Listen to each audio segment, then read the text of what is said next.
Music, that worship, whether it's music or prayer, worship is all of it, right? So sometimes we say, I like the worship part. Well, what part is all worship? But the music and the prayer are like a plow that goes into our hearts if we'll let it, and it tills the heart. So when the seed of the scriptures are sown and thrown in there, it's ready and prepared.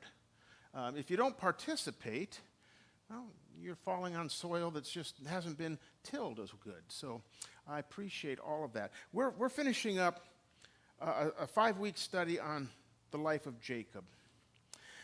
And this is the culmination. This is where I really wanted to end up, was here. I want us to remember a couple things. Number one, the Old and New Testament are seamless. We call them Old and New. The scholars call it First and Second, the First Testament, Second Testament. But they're seamless. They go together, in other words. They're meant to go together. The Old Testament was Jesus' scriptures. So when Jesus is talking about scriptures, he's talking about the Old Testament. They're living the New Testament. They're writing the New Testament as they live their life. The other thing I find interesting is most scholars think the study on Esau and Jacob are a precursor to the prodigal son. And that Jesus, when he's teaching the prodigal son, is drawing from the life of Esau and Jacob, because Esau and Jacob, Abraham, the father of the God of Abraham, Isaac, and Jacob, is so well known. It's the cornerstone of the Hebrew faith. So as we go through today, we're going to do some teaching, and then we'll make it practical. Is that okay? I need you to be awake, and I need you to stay with me. There are going to be what we call Hebrewisms or echoes or hyperlinks. Now, I'm not a computer guy. I like getting on the computer. But a hyperlink that computer guys tell me is when you're on your page and you click to another tab, another page, you just hyperlinked somewhere else. So the scriptures are written brilliantly 3,500 years ago when they wrote this stuff. And there's hyperlinks and stories because half the people didn't read. They wouldn't have the book, so they'd tell this in oral tradition. And when they say something, it triggers something in your mind to connect to something else. So we're going to see a couple of those today. I'm sharing that because we're going to hit a few hyperlinks, and it's going to be hard to see unless you know what to look for. All right, everybody with me? Yes, Creighton, edge of my seat. Here we go. I want to begin with Max Lucado's. Life comes with inflection points, junctures in which we know our world is about to change, events that timestamp life. You have those, don't you? Your wedding day, times when you have a child, the loss of a loved one. Events that timestamp life, crossroads that demand a decision. Do you go this way or do you react that way? Everyone has them. You do, I do. Jacob's came with a name, Jabbok. Everybody say jab. Buck. Jabbok. So we remember the story, right? We remember the story of Esau and Jacob, twins coming out of their mother's womb. Esau first, Jacob was holding on to his ankle and got the name supplanter. Very simply, one who takes shortcuts, one who cuts in line, one who will trip the person next to him so he can gain an advantage, a trickster, a deceiver.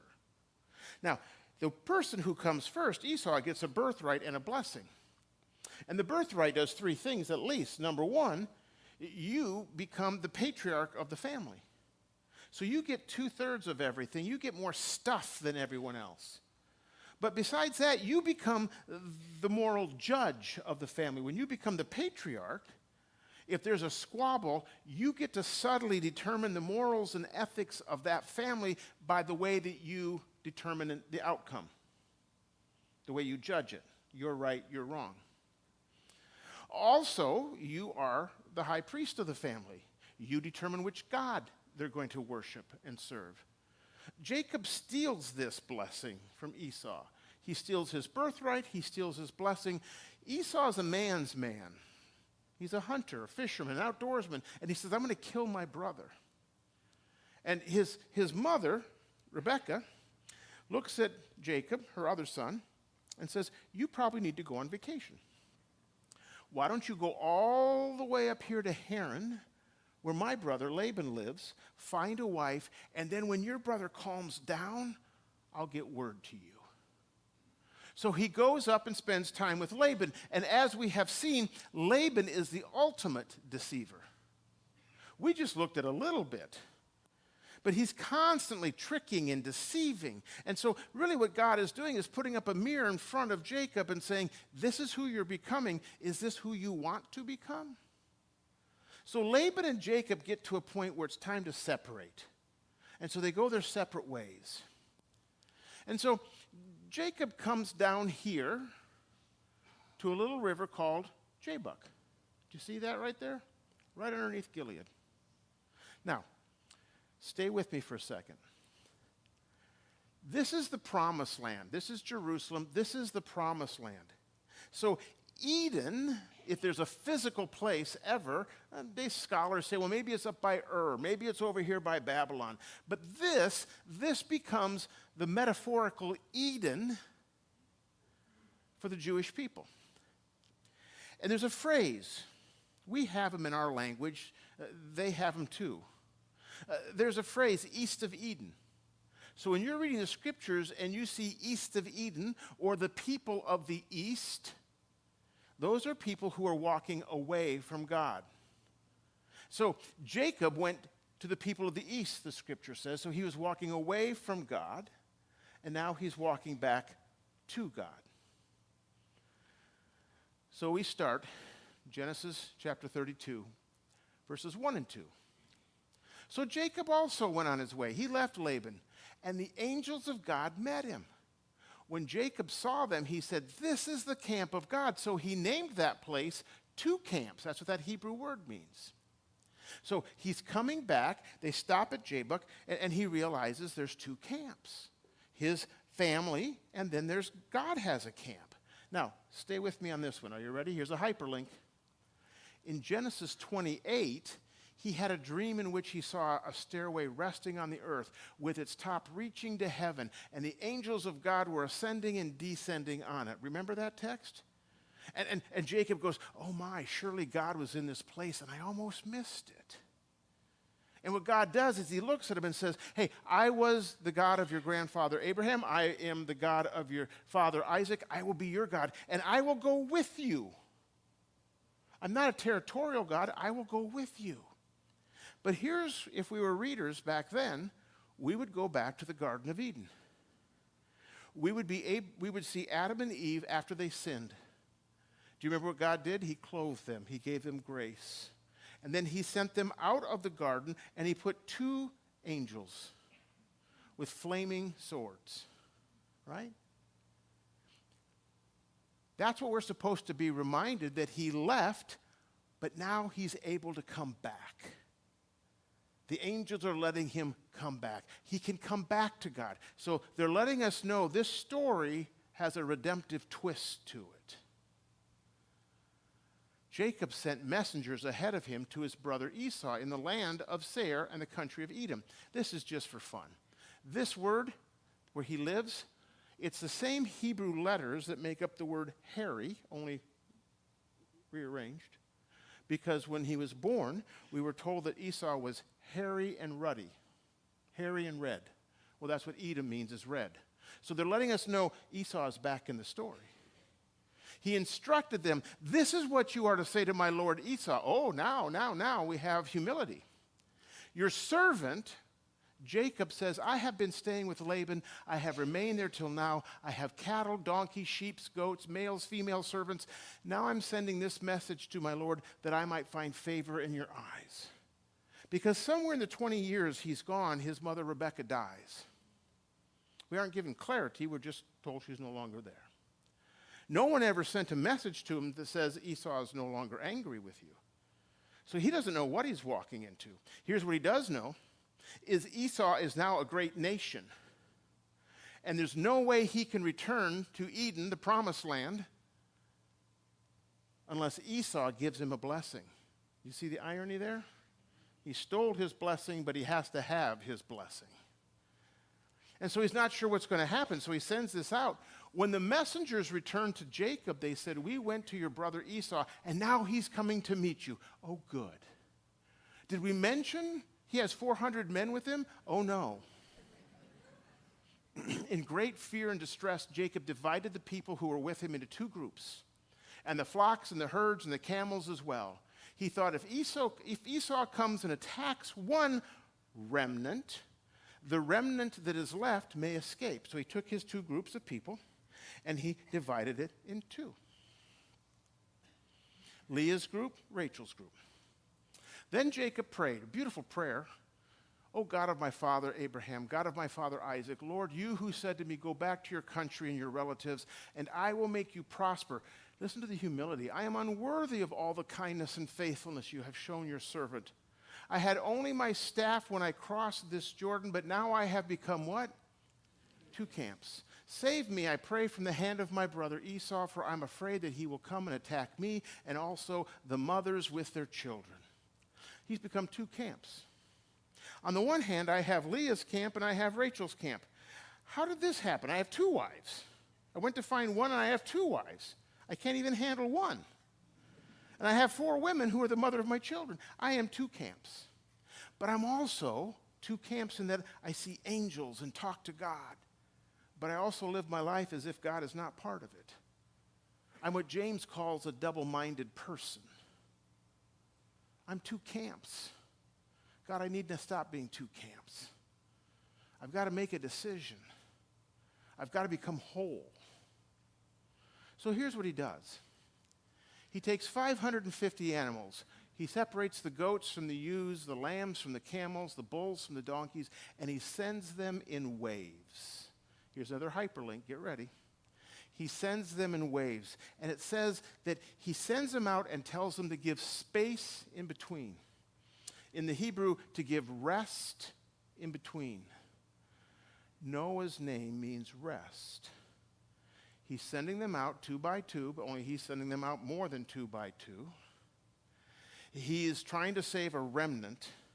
So they want us in the story to go back to the flood where God says, but there was a righteous man. Noah was a righteous man. Remember, he says, I am grieved by humanity. I'm going to wipe it clean. But Noah is a righteous man. He's worth saving. Maybe there are more. So they're setting us up. You have two camps. Are you going to be a righteous man or not? And be sure to say your servant, I'm inferior than you, Esau. Jacob is coming behind us. Where? Behind us. So you're sending everyone else. You guys go make it all better. I'll wait here. For he thought, I will pacify him with these gifts I am sending on ahead. Later, when I see him, perhaps he will receive me. This word, pacify, atone. That's where we get atonement. It's atonement. It means justice has to be satisfied. So let's just hit pause. Let's just take a deep breath. Ready? Exhale. Maybe, just maybe you're like me. Maybe at one point in your life you lived in Eden. You knew God. I grew up in a Christian home. My family cared for me, were kind to me. I loved them. But then I went east of Eden. I left God. I went and became very, very social. Got a degree in it. So I went to my exile. I went up to Haran. I went away. And then I realized I like living in Eden better than I like living out of Eden. In other words, I like living with God and who I am when I'm with God better than who I am when I'm not with God. And so I came back, but I came back with fear and trepidation. Will God's angels let me through? Can I get back? Will there be forgiveness? Will there be grace? Oh, there's the atonement that Jesus gave me. How is the church going to receive me? This is what's happening with him. So Jacob was left alone, and a man wrestled with him till when? So there's certain words in the Hebrew language that has meaning, and we have them too. May the force be with you. And we all know what that means, right? Our minds go somewhere. So we know the number 7 means complete. God created the 7th day. He completed. It was done. We know that the number 40 has meaning. It usually means you're going through a process of wilderness and you'll come out something different on the other end. The 40 days and 40 nights on the flood. The Hebrew people walking through the wilderness for 40 years. Jesus spent 40 days in the wilderness. Daybreak is one of those words. It means there's going to be a significant life change. The Hebrew people left Egypt and went through the Red Sea at daybreak. We might get up and say, there's a new day a-dawning, right? A new day dawning. The past is past. We're going to start fresh and new. So he wrestled with him till daybreak. When the man saw that he could not overpower Jacob, he touched the socket of Jacob's hip so that his hip was wrenched as he wrestled with the man. Then the man said, let me go, for it's daybreak. It's time for you now to take accountability. It's time for you now to wake up and to be with your brother one way or the other. You need to make a decision now. Which camp are you going to live in? Who are you going to be? But Jacob replied, I will not let you go unless you bless me. The man asked him, well, what's your name? Jacob, he answered. And then the man said, your name will no longer be Jacob, but Israel, because you have struggled with God and with humans and have what? Overcome. I have 2 grandbabies. They're about 17 days apart, between 10 and 10 and a half months old. They crawl around now. One lives with us in our house. The other one moved from Europe back to America. They're in Oklahoma. My daughter was in the military, and now they're back in Oklahoma. My son-in-law is an engineer. In fact, I saw a video this morning of the one in Oklahoma because the kids crawl, but when they have something, they're starting to do that walking. And so they showed a video of her taking the end table and pushing it down the hall with a smile on her face like, look at me, right? When I go visit or when I come home every day and little Harper's sitting on the ground or I go visit, one of the first things I do is get on the floor. I get on the floor and they usually push a book over to me, crawl up in my lap, and I read them a book, and then we wrestle and we snuggle and we play. I want them to know incarnationally, because the word incarnation, Jesus incarnation, means I come to their level. I'm not towering over them. I come to their level, look at them face to face. I want them to know that Papa's a safe place to wrestle with. I did that with all 3 of my children. Because I wanted them to know when they got into junior high and senior high and in college that Dad was a safe place. Call me. Let's talk about your doubts. Let's talk about your questions. Let's talk about your fear. I wanted them to know that Dad listens and hears and doesn't just lecture, but understands. Because I did my own walkabout. I think that is what God is doing with Jacob. He's coming to his level. He's wrestling with him and saying, you need to decide which camp you're going to be in. And Jacob looks at him and says, will you bless me? And God says, well, I bless you. Jacob, I've been blessing you since you were in your mother's womb. I blessed you and prepared all of this before you even decided to try to do it on your own. I was with you when you went to Laban. In fact, you're coming back blessed with cattle and wives.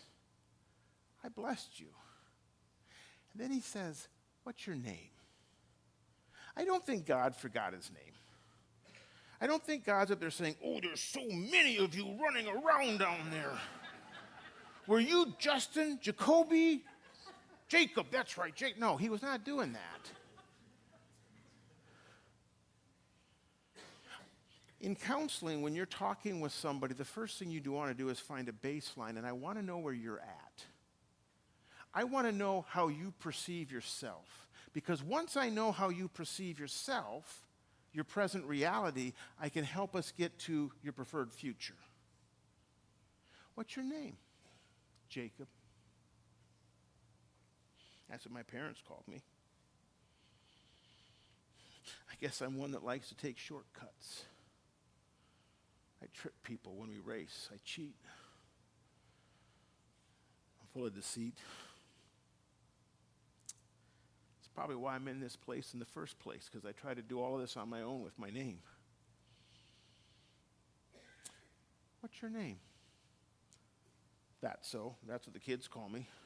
Tripsy, because one time I was uncoordinated and fell down in 3rd grade, and now here I am in high school, and that's my nickname. Do you like your nickname? No. But that's what they call me. What's your name? My mom and dad say I'm good for nothing. I'm lazy. I don't think they think much of me, so I guess I'm not really that much, because they would know.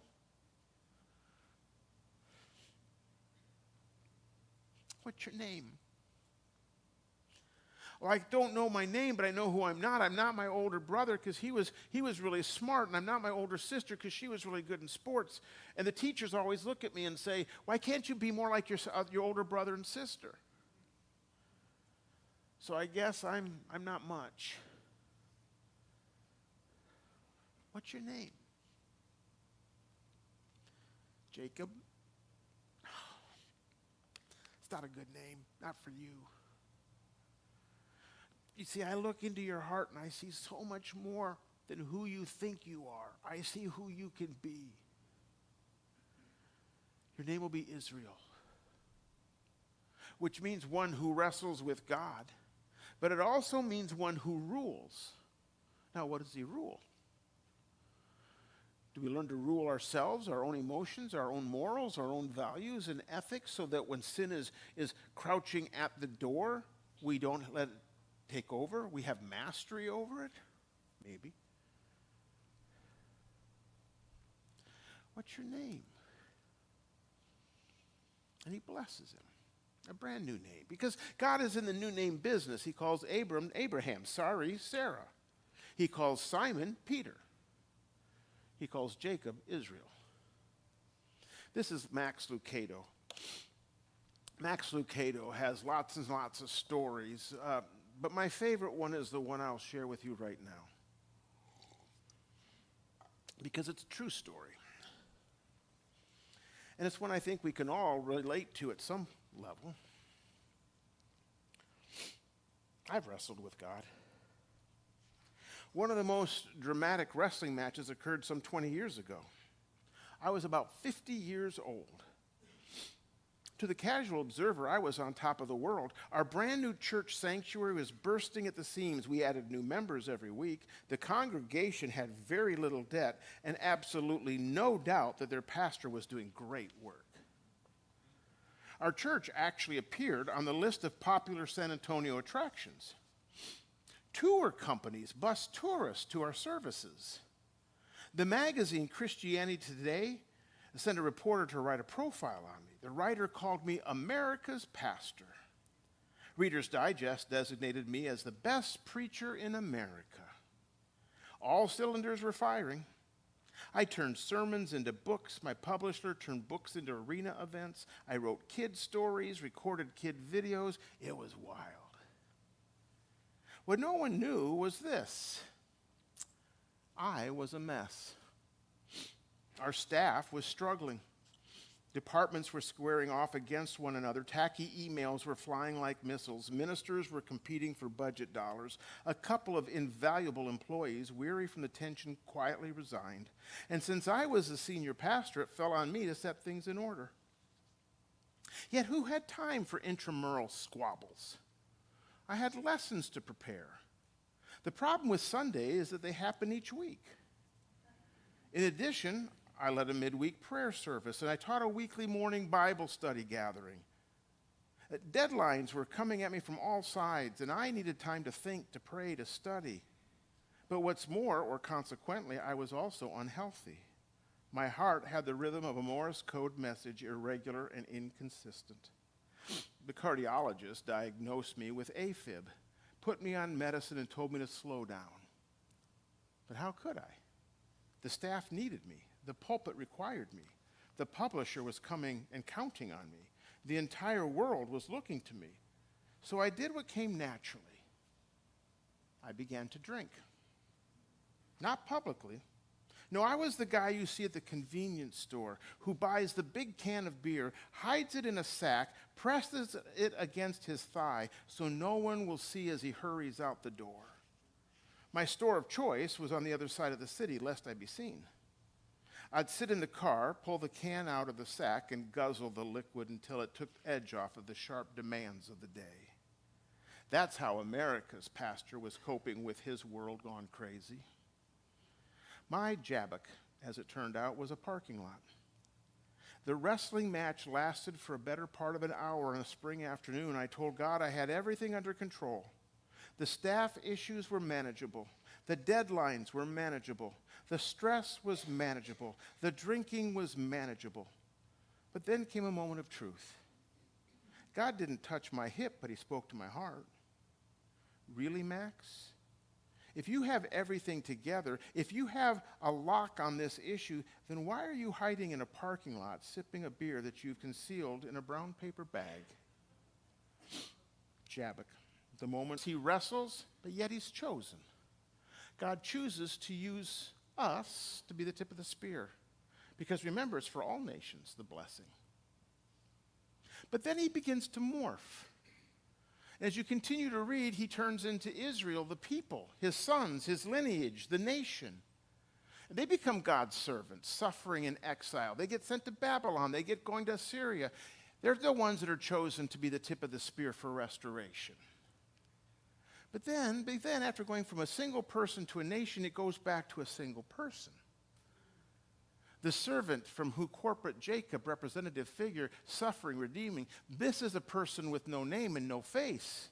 We read about him. We know the text in Isaiah 53. Surely he took upon us our infirmities and carried our sorrows. Yet we consider him stricken by God, smitten by him and afflicted.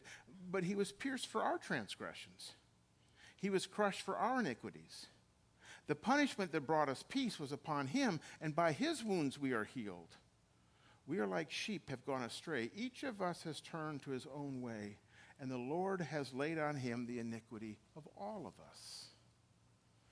But then the early church, made up first of Hebrew people, began to point and say, this person is Jesus.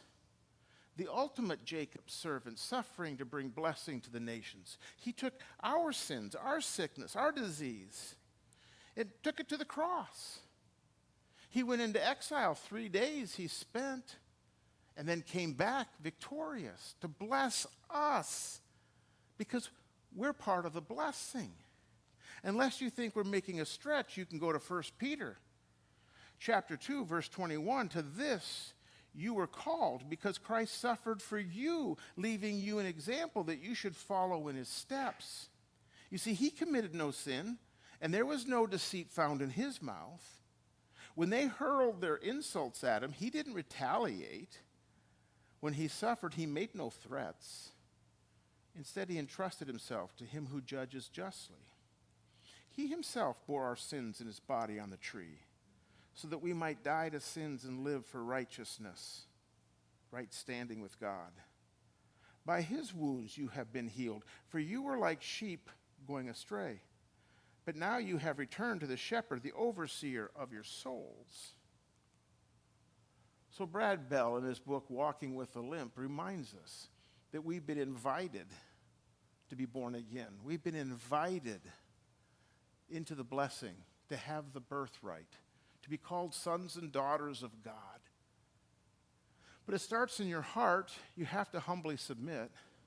You have to recognize your own pride and posture of surrender. Let God lead us. But if that's all you do, if all you do is have a good altar time at camp, it won't be long before you're wandering again east of Eden. So your mind needs to be involved. You have to biblically be formed. You have to engage in Scripture deeply. Let it reshape your worldview. And when you do that on a consistent basis, it will affect your choices. You will be different. Your morality, your generosity will be different. You'll live wisely. You'll think differently. You'll speak differently. You'll act more like Jesus. You'll be generous because you'll start to see God, surely he is in this place and I almost missed him. And you'll realize how generous he is to you, and you are supposed to be a conduit of that blessing to others.